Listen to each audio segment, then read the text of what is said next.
Somewhere around 3 in the morning, in a freezing airport terminal full of stranded, furious, exhausted travelers, a man in a gray hoodie sat quietly in the corner and watched the overnight manager give away her own dinner to a child who wasn't even her responsibility. And in that moment, without saying a single word, he made a decision. She had no idea he was there. She had no idea who he was, and she certainly had no idea that by the time she clocked out at dawn, bone-tired, having held an entire terminal together with nothing but patience and willpower for 11 straight hours, that quiet man would already have decided to change the entire direction of her life. Stay with me all the way to the end of this one, because what that decision was, and the moment he finally told her about it as the sun came up, is something I think you're going to carry with you for a long, long time. It was the kind of night that airports have nightmares about. A massive storm had rolled in and shut the whole region down. Flight after flight canceled, hundreds of travelers stranded with nowhere to go and no way out until morning at the earliest. The big airlines had mostly packed up their desks and gone home, leaving recorded apologies and dark counters. And in one tired regional terminal, with the heat barely working and the vending machines half empty, the entire burden of several hundred stranded, frightened, angry human beings came to rest on the shoulders of one overnight operations manager. Her name was Carmen Ortiz, and she was 46 years old, and she had been doing this job for 21 years. If you've never worked a night like that, it's hard to explain what it asks of a person. Carmen was the one the furious businessman screamed at because his meeting was ruined. She was the one the terrified elderly woman clung to because she'd never spent a night away from home and didn't understand what was happening. She was the one who had to find blankets for 100 people when there were only 30, who had to tell a young couple their honeymoon flight was gone, who had to calm her own exhausted 20-year-old gate agent down in the back room when the kid finally cracked and started crying from the stress. Every single emergency in that terminal, all night long, rolled downhill until it landed on Carmen. And Carmen caught every one of them. That was the thing the man in the corner noticed first. She caught every one. He'd come in around 8 that evening, a man in a plain gray hoodie, a ball cap, glasses, the kind of man your eyes slide right off of. His own flight had been canceled like everyone else's, and unlike most of the people raging at the desk, he'd simply found a seat in the corner, pulled his cap low, and settled in for a long night. He had a way of going unnoticed. He'd spent years learning it. Because the man in the gray hoodie was Daniel Pierce. And if Carmen Ortiz had ever in her exhausting life had time to sit down and watch a movie, she'd have known that face instantly. One of the most recognizable actors alive, a man who could not normally walk through an airport without security and a crowd. But that night he was just another stranded traveler in the corner, invisible, watching. And Daniel Pierce had nothing to do for the next 11 hours but watch. So he watched Carmen Ortiz work. He watched the businessman lean over the counter and unload on her. Really unload. The cruel personal kind. The kind that says this is your fault and you're incompetent and I want your name.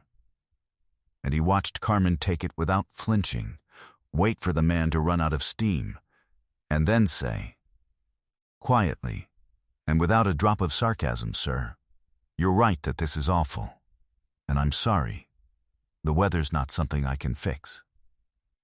But I can get you on the very first flight out in the morning, and I can find you a blanket, and there's hot coffee I'm making in the back myself because the machine's out. Let me take care of you." And he watched the businessman who had come in swinging deflate into something almost human and mumble a thank you, because it is very hard to keep yelling at someone who refuses to yell back and just keeps trying to help you. He watched her kneel down, actually get down on the freezing floor, to talk to the terrified elderly woman at eye level, holding both her hands, telling her she was safe, that Carmen herself wasn't going anywhere all night, that she'd personally make sure the woman got on her flight and got home to her daughter. He watched her stay there a full 5 minutes she didn't have, because the woman needed 5 minutes more than the line needed her. He watched her disappear into the back and come out 20 minutes later, and he was close enough to catch a glimpse through the door. Close enough to see her standing in that back room with her arm around her young gate agent, the 20-year-old kid who'd hit his breaking point, telling him gently that he was doing great, that everybody breaks on a night like this, that she'd broken too her first big storm, that he should splash some water on his face and take 10 minutes and she'd cover the desk. He watched her take the kid's shift on top of her own without a word of complaint. And then, around 3 a.m, came the thing that made the decision. There was a young mother stranded with a small child, a little boy, maybe 4, who'd long since run through whatever snacks they'd packed, and who was now doing that exhausted, hungry, end-of-his-rope crying that small children do, the kind that breaks every adult heart within earshot. The vending machines were empty. The food court had closed hours ago. There was nothing. The mother was near tears herself, rocking the boy, apologizing to everyone around her, with nothing left to give him. And Daniel Pierce watched Carmen Ortiz walk over to her own bag behind the counter, take out the dinner she'd brought from home, clearly the only food she had for an 11-hour overnight shift, and bring it to that little boy. A homemade sandwich, some crackers, a little container of cut fruit. She crouched down and made a whole game of it, told the boy it was a special midnight airport picnic that only the bravest travelers got to have, and got him giggling, and got him eating, while his mother put a hand over her mouth and tried not to fall apart. Carmen gave away her only meal of the night to a hungry kid who wasn't her problem. And then she went back to the desk and worked the next 6 hours on an empty stomach. And she never mentioned it to a soul. And she clearly never once thought of it as anything but the obvious thing to do. And in the corner, the quiet man in the gray hoodie sat very still and made his decision. Here's the thing you have to understand about Daniel Pierce, the thing almost nobody knew. For all the films, the thing he actually cared most about in his life was a foundation he'd built and quietly funded for years. One that did a very specific thing. It found people. Not famous people, not connected people, not people who knew how to ask. It found the invisible ones, the ones who'd spent their whole lives taking care of everyone else, and had quietly given up on anything for themselves. And it gave them the one thing they'd stopped letting themselves want, a real shot at their own dream. He'd grown up watching his own mother do exactly that, pour herself out for everyone around her, year after year, and bury her own dreams so deep she eventually forgot they were there. He'd built the whole foundation as a kind of letter to her, too late. So when Daniel Pierce traveled, he watched. Not for talent, exactly, for something rarer, for the person holding everything together while the world screamed at them. The one being quietly, relentlessly good when they had every reason and every excuse to stop. He'd been doing it for years, and in 21 years' worth of an 11-hour night, Carmen Ortiz had shown him more of it than almost anyone he'd ever watched. But he didn't move. Not yet. Because he'd learned that the decision was only half of it. The other half was finding out what the dream was, the one she'd buried. And so, in the slow gray hour before dawn, when the terminal had finally quieted into a field of sleeping bodies and Carmen was leaning on the counter for the first time all night, Daniel Pierce got up, walked over, and bought a cup of the coffee she'd made herself in the back. And he started gently to talk to her. Just a stranded traveler, killing the last hour before dawn. He asked her how long she'd been doing this. "21 years," she said, with a tired laugh. He asked if she'd always wanted to work at an airport. And Carmen looked at him for a second, and maybe it was the exhaustion, or the 3 a.m. honesty that comes when the whole world is asleep, but she told him the truth. "No," she said, smiling at how strange it was to say it out loud. "No. When I was young, I wanted to open a little place. A bakery, if you can believe it. I'm a good baker, really good. My grandmother taught me. She wrapped her hands around her own coffee. I had it all planned out when I was 20. And then my mom got sick, and I needed steady money and benefits, and I took this job because it was supposed to be temporary. And then there was always another reason. My sister's kids. The mortgage. Somebody always needed me to be the steady one." She shrugged, and there was no bitterness in it, just a kind of soft, settled grief. 21 years of taking care of everybody's emergencies. The bakery's just a thing I think about sometimes at 3 in the morning. It's fine. It's a good life. I take care of people. That's worth something. It's worth more than something, Daniel said quietly. And then he asked her one more question. If money weren't the reason, if it really weren't, would you still want it? The bakery? Carmen was quiet for a long moment. And then, very softly, like she was admitting something shameful, she said, "Every single day." Dawn came up gray and cold over the terminal. The storm had passed. The first flights started boarding. Carmen got every single one of her stranded travelers onto a plane. The businessman, the elderly woman, the young mother and the little boy who'd had the midnight picnic. She did it on no food and no sleep in 21 years of practice. And then, finally, a little after 7 in the morning, the relief manager arrived, and Carmen Ortiz's shift was over. She was gathering her things, putting on her coat, when the man in the gray hoodie stepped up to her one more time. And this time he took off the cap and the glasses, and Carmen Ortiz found herself looking at a face she vaguely felt she should know, though she was far too tired to place it.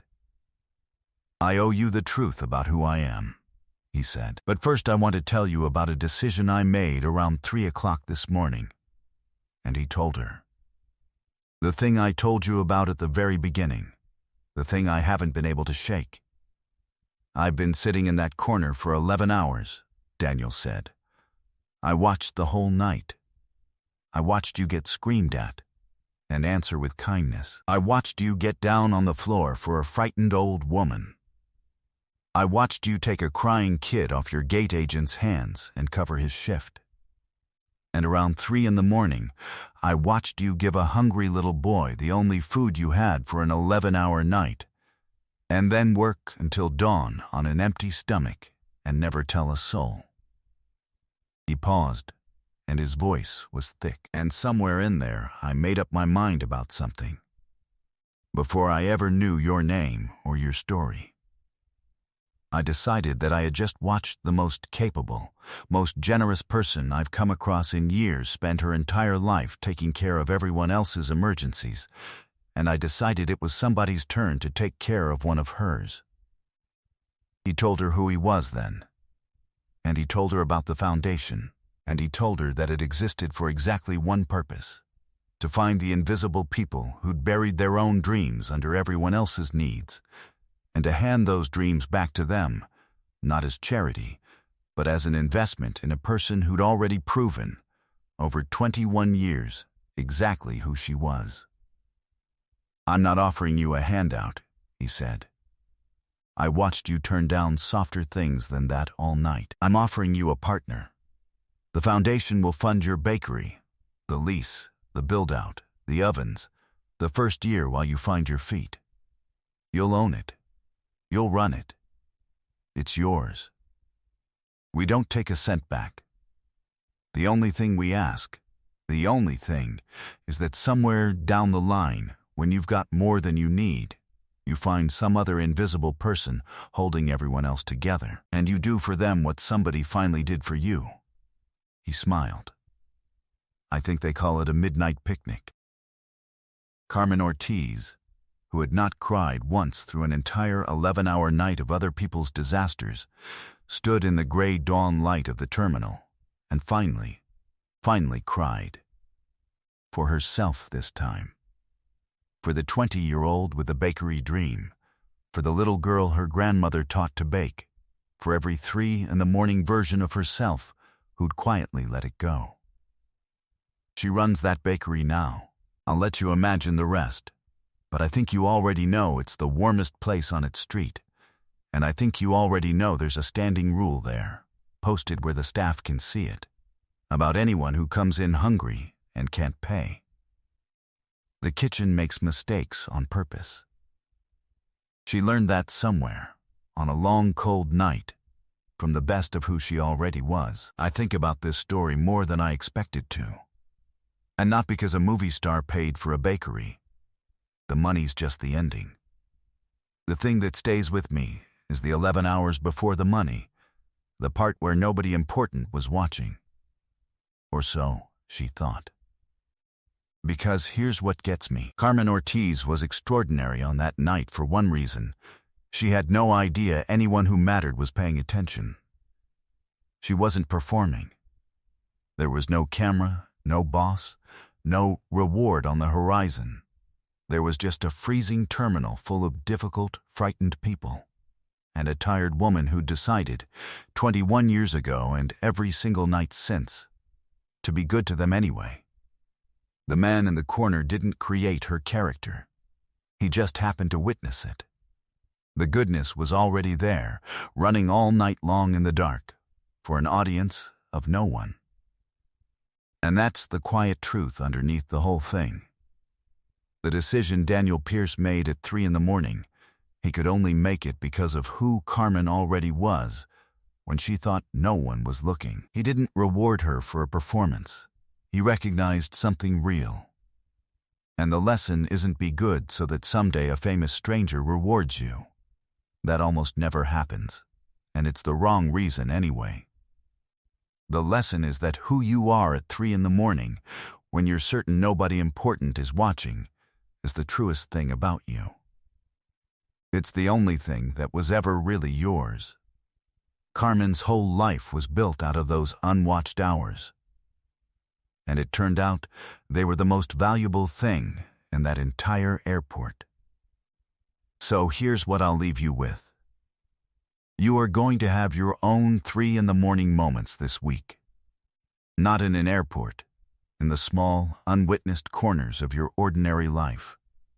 The moment when you could be kind, and no one would know if you weren't. The moment when you could give away the last of something to someone who can't pay you back.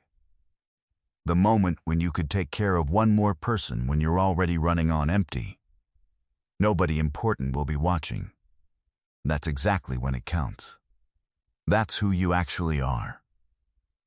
If this story moved you, leave one word in the comments, Dawn, for the morning Carmen's whole life finally turned. Just so I know you made it to the end. And so I know there are still people out there being good in the unwatched hours. And if you believe the most extraordinary people are the ones holding the world together while everyone's asleep, then subscribe, because those are the only people we make stories about on this channel. Thank you for being here. I'll see you in the next one.